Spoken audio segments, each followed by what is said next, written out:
দুর্দান্ত স্বাদের এই মটন আঁকনি পোলাও একবার খেলে বারবার খেতে ইচ্ছা করবে। দারুণ স্বাদ। একটা হাঁড়ির মধ্যে ছোট ছোট টুকরো করে কাটা মটনের পিসগুলো নিয়ে নিয়েছি। দিয়ে দিলাম নুন, পেঁয়াজ, আদা, রসুন, গোটা কাঁচা লঙ্কা, মৌরি, ধনে, গরম মশলা, তেজপাতা দেব।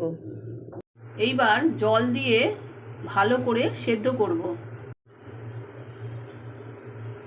মটন থেকে জুসটা বার করে ছেঁকে নিয়ে এটাই হলো আসল আঁকনি।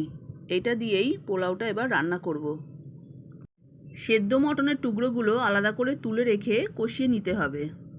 পেঁয়াজ, তেজপাতা, গোটা গরম মশলা দিয়ে তারপর আদা পেঁয়াজ রসুনের একটু পেস্ট দিয়ে কষাবো। মটনগুলো দিয়ে আর টক দই দিয়ে আবার ভালো করে কষিয়ে নেব। ওটা চাল তার ঠিক ডবল এই আঁকনির জলটা দিতে হবে। এইবার ফুটে উঠলে চালগুলো সব দিয়ে দেব। এগুলো বাসমতি চাল।